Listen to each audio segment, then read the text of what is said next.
The teacher stood at the front of the small classroom, his gaze sweeping across the eager faces of his students. He paused for a moment, allowing the silence to settle, then asked, "What does it mean to truly search for meaning in life?" The students glanced at each other, some puzzled, others intrigued. One young man raised his hand. "Is it about finding happiness?" he asked tentatively. The teacher smiled softly. "Perhaps, but happiness is fleeting. The search for meaning goes much deeper. Let me tell you a story about a man who spent his entire life chasing that very question, a man named Jack Kerouac." As the students leaned in, the teacher continued. Kerouac wasn't just searching for pleasure or comfort. He was searching for something far more elusive, a sense of purpose, a connection to the universe, and ultimately, a way to transcend the suffering of everyday life. His journey took him to the farthest reaches of America, and beyond that, into the profound teachings of Buddhism. You see, his path wasn't easy, and it was filled with contradictions and struggles, much like our own lives. But through his writing and his quest for enlightenment, Kerouac left behind something powerful, a legacy of what it means to live in constant pursuit of truth. The teacher paused again, allowing the weight of his words to sink in. "Now," he said, "let's dive into the life and spiritual odyssey of Jack Kerouac, and see what we can learn from a man who dared to question the meaning of it all." With that, the room filled with anticipation, as the story of the Beat Generation and Kerouac's Buddhist journey began to unfold. Jack Kerouac, the Beat Generation and his Buddhist Odyssey. Jack Kerouac, the iconic voice of the Beat Generation, was a man who lived on the fringes of society, constantly seeking something deeper, something more profound in a world that often felt meaningless. His life was one long, unrelenting search for truth, purpose, and transcendence, a journey that led him to explore not only the roads and highways of America but the winding paths of Eastern spirituality, particularly Buddhism. For Kerouac, Buddhism wasn't just a casual interest or intellectual experiment, it was a vital part of his life, a lifeline in moments of despair, and a framework through which he tried to understand his place in the universe. But it wasn't easy. Kerouac was a man torn between two worlds, one filled with the earthly pleasures of drugs, alcohol, and the wild freedoms of the road, and another that beckoned him with the serene, disciplined promises of spiritual transcendence. This tension between material indulgence and spiritual enlightenment defined much of his life and work, creating a tragic, yet fascinating, portrait of a man consumed by the struggle to reconcile these opposing forces. And it is this very struggle that makes Kerouac's exploration of Buddhism so compelling, not only as a literary theme but as a deeply personal quest that shaped his identity. As we dive deeper into Kerouac's relationship with Buddhism, it becomes clear that his journey is not just about one man's spiritual pursuit, but about a larger cultural moment. The Beat Generation, with its rejection of post-World War II conformity and consumerism, was a movement defined by a collective hunger for meaning in a world that seemed increasingly shallow and materialistic. And for Kerouac and many of his contemporaries, Buddhism offered a path toward that meaning, a way of life that promised not only personal liberation but also a way to resist the suffocating norms of mid-century America. The Beat Generation, rebels in search of meaning. To understand Kerouac's spiritual journey, we first need to understand the cultural and intellectual environment of the Beat Generation. The Beats weren't just a group of writers and poets, they were a full-fledged rebellion against the stifling conformity of 1950s America. Post-war America was a strange paradox. On the surface, it was a time of prosperity, marked by economic growth, suburban expansion, and the rising promise of the American dream. Millions of Americans were buying homes, starting families, and securing steady jobs that offered them a level of stability their parents could only dream of. But beneath this veneer of happiness and stability, something was missing. For many, including Kerouac, the American dream felt hollow. The relentless pursuit of material wealth and social status didn't satisfy the deeper existential needs of the human soul. The white picket fences and suburban lawns were symbols not of success, but of entrapment, a trap that left people isolated and disconnected from themselves and the world around them. the Beat generation, made up of figures like Kerouac, Allen Ginsberg, William S. Burroughs, and Gary Snyder, rejected this version of the American dream. They weren't interested in financial success or the trappings of middle-class respectability. Instead, they sought authenticity, raw, unfiltered experience that went beyond the superficial markers of success. For them, art, poetry, and spirituality weren't just forms of expression, they were acts of rebellion. Ways of rejecting a society that prized materialism over the deeper truths of existence. This hunger for authenticity is what drew the Beats to Eastern spirituality, and Buddhism, in particular, became a central part of their quest for meaning. Buddhism's emphasis on non-attachment, mindfulness, and the rejection of desire offered an antidote to the consumer-driven culture of 1950s America. In a world that told them happiness could be found in a house, a car, and a steady paycheck, Buddhism told them something radically different, that true happiness could only be found by letting go of those attachments. Why Buddhism? So why did Buddhism, of all the world's spiritual traditions, resonate so deeply with Kerouac and the Beats? The answer lies in Buddhism's core teachings, which aligned almost perfectly with the Beat critique of American society. At the heart of Buddhism is the idea that human suffering arises from our attachment to things, whether they are material possessions, relationships, or even our own desires and ideas about ourselves. The more we cling to these things, the more we suffer. And isn't that exactly what the Beats saw in post-war America? A society trapped in an endless cycle of desire, acquisition, and dissatisfaction. Buddhism offered an alternative to this cycle, a way out of the prison of materialism that Kerouac and his fellow Beats felt was suffocating the human spirit. Its teachings on impermanence, mindfulness, and the rejection of ego aligned perfectly with their desire to live authentically, to experience life in its rawest, most unmediated form. In particular, the Zen tradition appealed to Kerouac because of its emphasis on direct experience, spontaneity, and simplicity, all qualities that resonated with his own artistic and philosophical sensibilities. But for Kerouac, Buddhism wasn't just an intellectual exercise, it was deeply personal.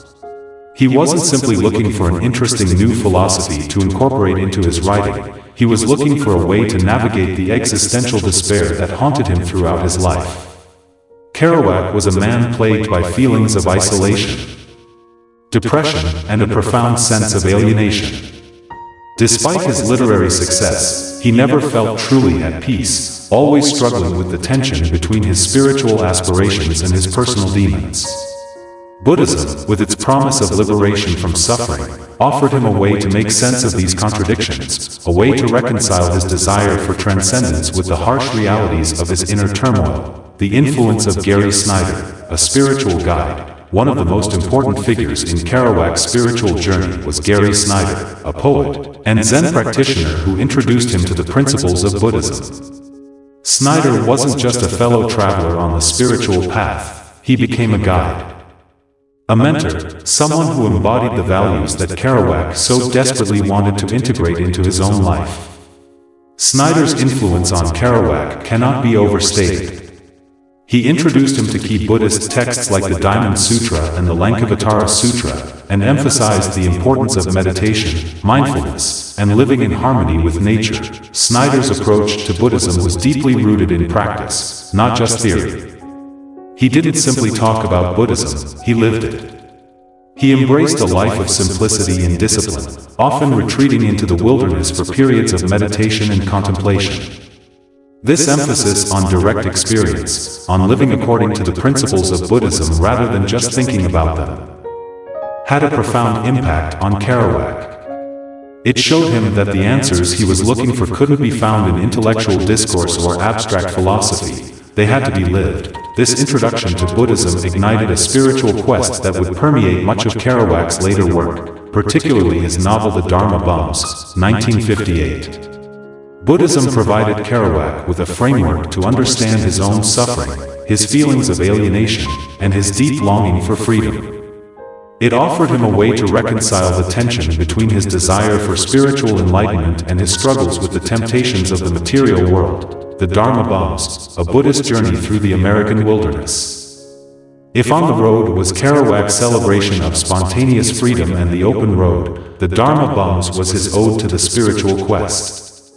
Written in a burst of creative energy over just 2 weeks, The Dharma Bums is a semi-autobiographical novel that captures Kerouac's growing fascination with Buddhism and his desire to live a life of simplicity, mindfulness, and spiritual purpose. At its core, the novel follows the adventures of Ray Smith, a thinly veiled version of Kerouac, and Jaffe Ryder, based on Gary Snyder, as they embark on a series of physical and spiritual journeys in search of enlightenment.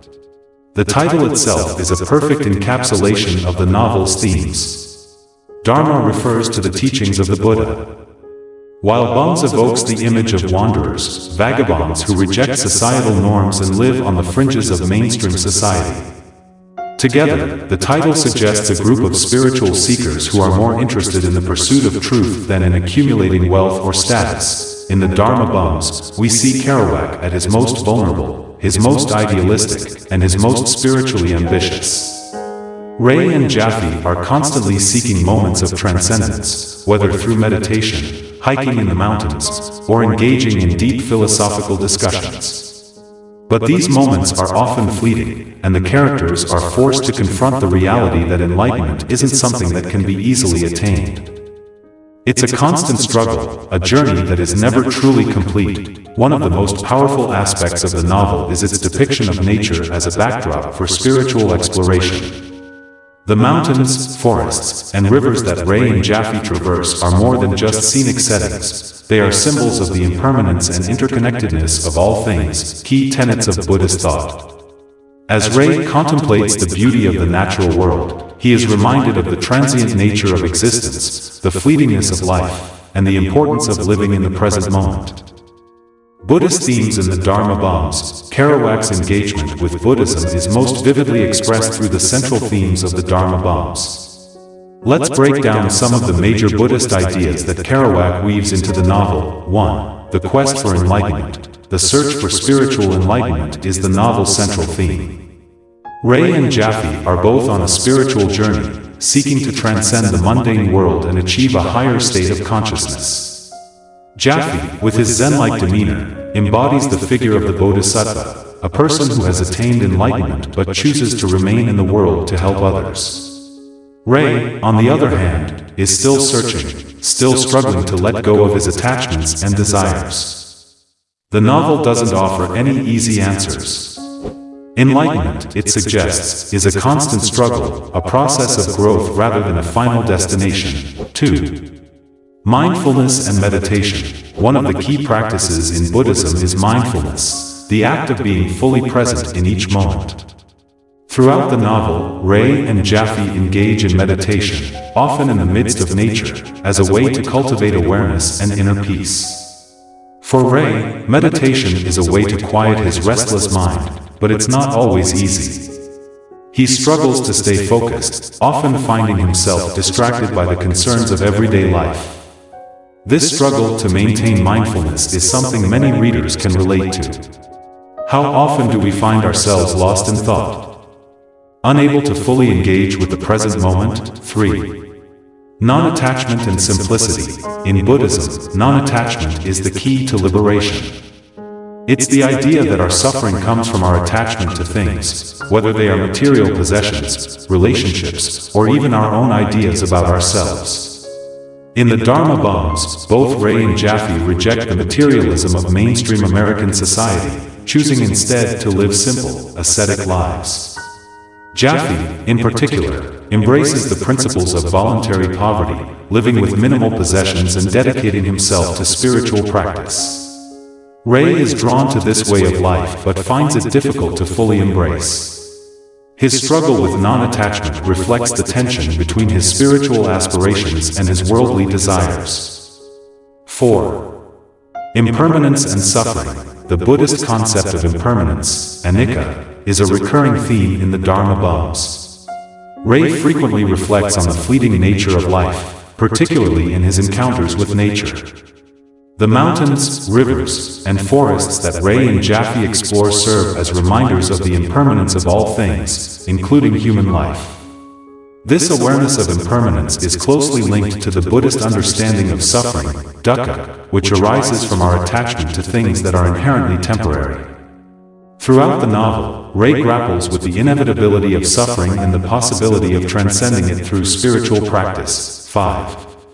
The Sangha, spiritual community in Buddhism. The Sangha is the spiritual community, the group of people who practice the Dharma together.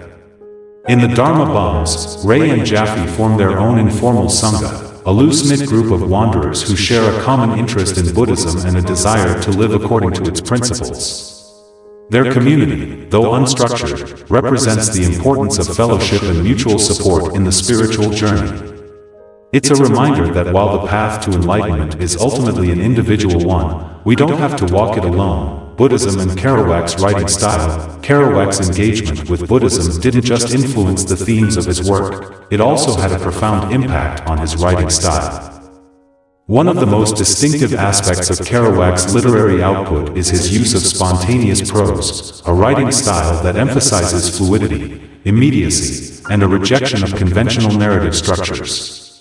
This approach to writing was deeply influenced by Zen principles, particularly the idea of living fully in the present moment. Zen practitioners strive to be mindful of each moment, free from distractions or preoccupations with the past or future. Kerouac sought to replicate this sense of presence in his writing, allowing his thoughts and emotions to flow onto the page without interference or self-censorship. He wanted his writing to be as spontaneous and unfiltered as possible, capturing the raw immediacy of his experience in the moment. The result is a style of writing that feels alive, urgent, and deeply personal. In the Dharma Bums, Kerouac's use of spontaneous prose mirrors the unpredictability of the character's spiritual journey. The novel unfolds in a series of loosely connected episodes, much like the spontaneous adventures of Ray and Jaffe. This episodic structure reflects the Zen belief that life's true meaning is revealed not through careful planning but through openness to the present moment. Kerouac's writing style, much like his spiritual journey, was a form of rebellion against the conventions of his time. Just as he rejected the materialism and conformity of post-war America, he also rejected the rigid structures of traditional literature. His prose was a way of breaking free from the constraints of form and technique, allowing him to express himself in a way that felt authentic and true to his experience. Buddhism and Kerouac's personal struggles. While Buddhism played a significant role in shaping Kerouac's literary output, it also had a profound impact on his personal life. In the years following the publication of the Dharma Bums, Kerouac continued to explore Buddhist practice, though his relationship with the religion was often conflicted. On the one hand, Kerouac was deeply drawn to the teachings of the Buddha and the promise of spiritual enlightenment. He admired the simplicity and discipline of the Buddhist path and often spoke of his desire to live a life of mindfulness and meditation. However, Kerouac's personal struggles, particularly his battles with alcoholism and depression, made it difficult for him to fully embrace the Buddhist way of life. Despite his best efforts, Kerouac frequently found himself falling back into patterns of self-destructive behavior, leading to feelings of guilt and frustration. This tension between his spiritual aspirations and his personal demons is reflected in many of his later works, where themes of suffering, impermanence, and the search for meaning continue to play a central role. In some ways, Kerouac's relationship with Buddhism was a microcosm of his larger struggle to reconcile the contradictions in his life. He longed for spiritual transcendence, but he was also deeply rooted in the material world, with all its temptations and distractions. He wanted to let go of his attachments, but he found it incredibly difficult to do so. And yet, despite these struggles, Buddhism remained a central part of Kerouac's identity, both as a writer and as a seeker of truth. Conclusion: the enduring legacy of Jack Kerouac's spiritual quest. In the end, Jack Kerouac's engagement with Buddhism was a defining feature of both his literary career and his personal life. Through works like the Dharma Bums, Kerouac introduced a generation of readers to the principles of Buddhist philosophy, using the teachings of the Buddha to explore themes of impermanence, suffering, and the search for enlightenment. his use of spontaneous prose, influenced by Zen practice, allowed him to capture the immediacy of experience in a way that was both deeply personal and universally resonant.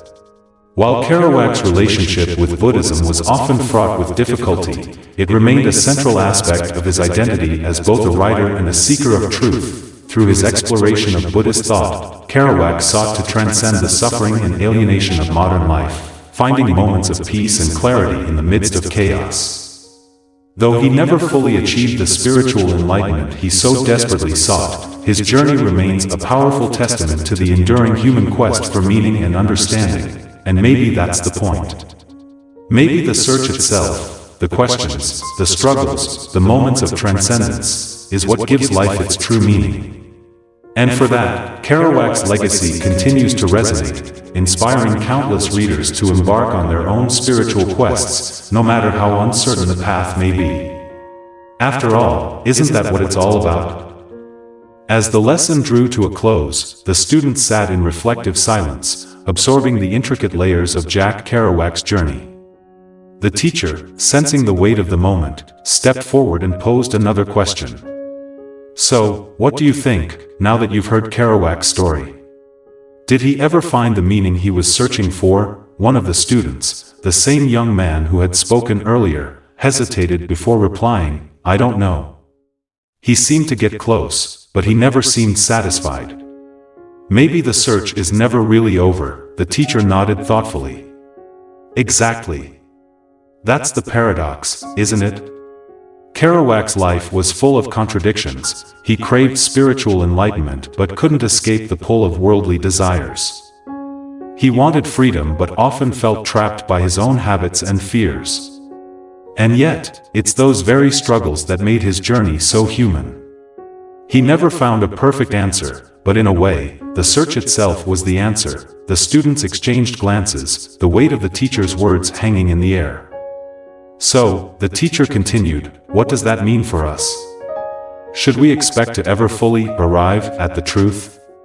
Or is it the pursuit, the questions, the moments of insight, the failures and the triumphs, that makes life meaningful? Another student, sitting quietly in the back, raised her hand.